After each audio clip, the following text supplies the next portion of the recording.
Hello, World Civ 106 classes.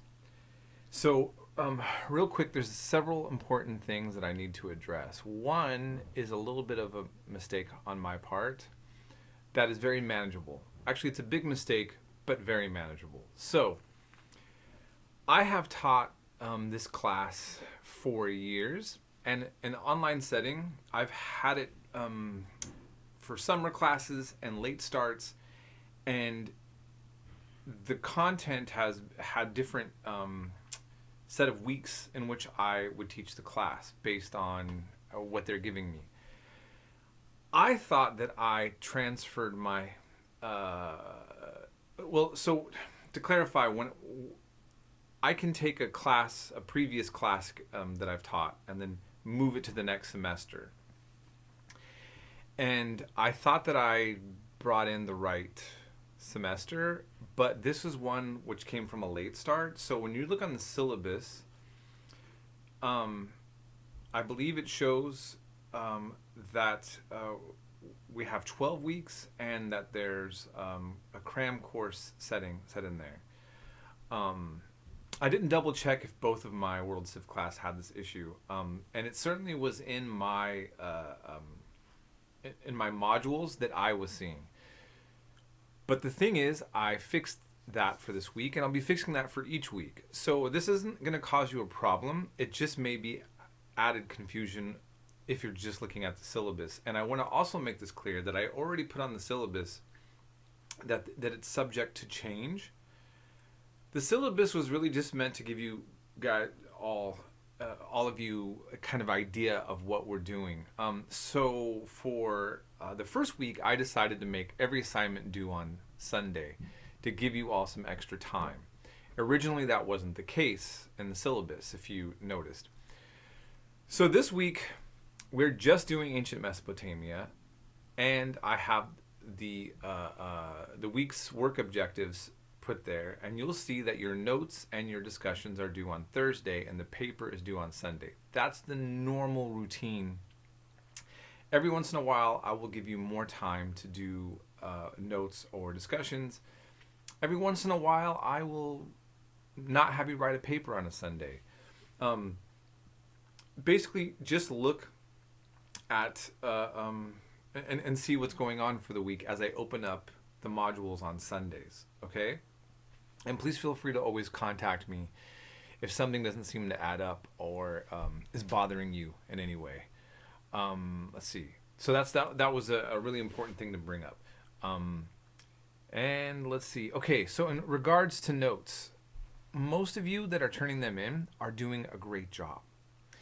And even those of you who are kind of getting something wrong are still mainly doing it right. I've never had so many students turn in notes that were handwritten and put on a video screen. So I never really ever thought to really make this extra clear, but that's okay, all right?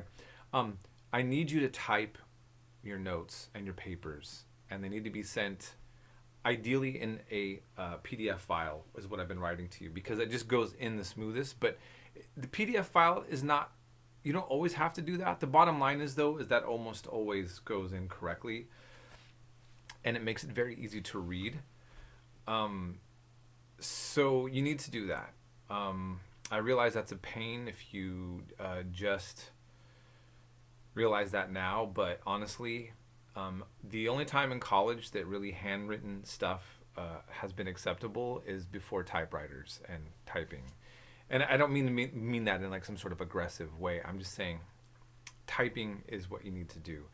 And it just helps me also look to read your notes better, because I actually do my best to read all of your what you're doing. So even if I don't leave a comment, it's basically, for the most part, I'm seeing that you're doing the work correctly.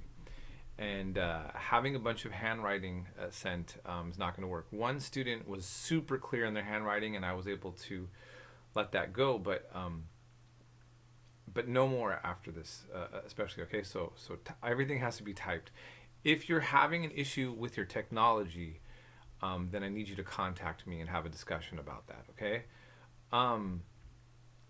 And okay, and so here's the other thing. When it comes to video notes, if you want to put some quotes that I had from the video notes, that's fine.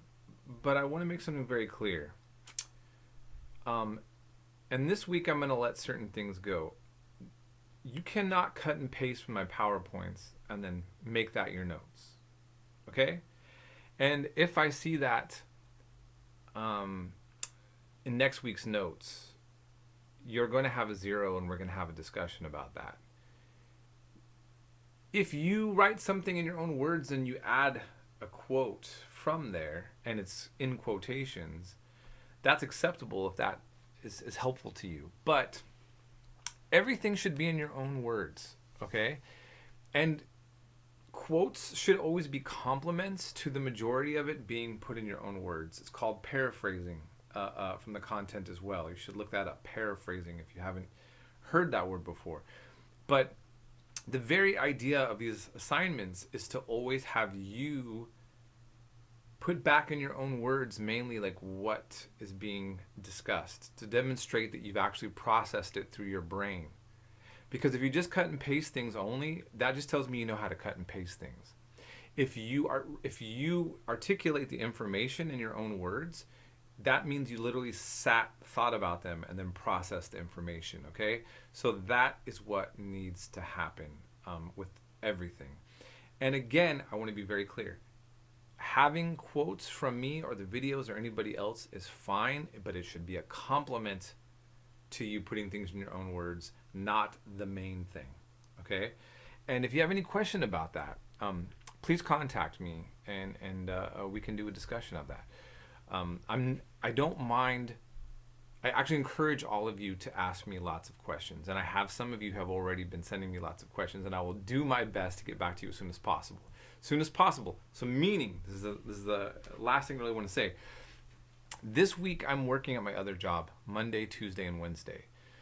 So if you need to get a hold of me, you need to just text me, and I'll try to answer on my lunch breaks in particular. And I'm going to be a little slow on grading your papers, but then I'm going to be off for 3 days. So I'll have plenty of time to catch up and to be readily available for all of you, okay?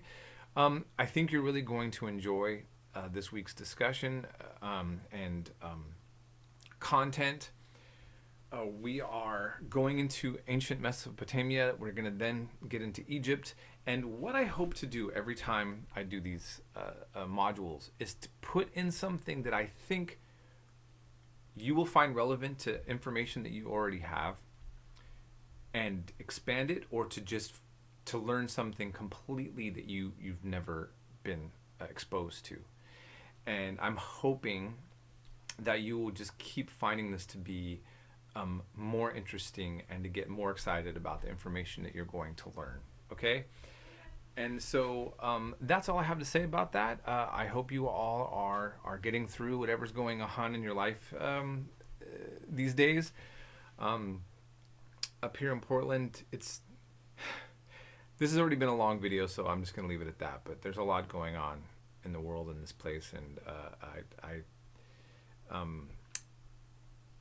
just, at another time, I might want to have a discussion about current politics in a way that I think is productive for this class, because there's too much going on for me to it's not responsible, I think, in a way, as an educator, to just kind of ignore what is taking place. But it's also, I think, as a professor with a captive audience, I don't want anybody to feel like I'm pushing a particular thing on you. I think can be helpful to draw in some various perspectives that maybe is not going on when you look at a media that is definitely inciting everyone to the states that we're in. And there's a lot of just really unproductive media on all fronts, dealing with so many of these very sensitive and important topics that we're all dealing with. So all right, I'll leave it at there for now, and we'll be in touch if any of you need to have a discussion about anything.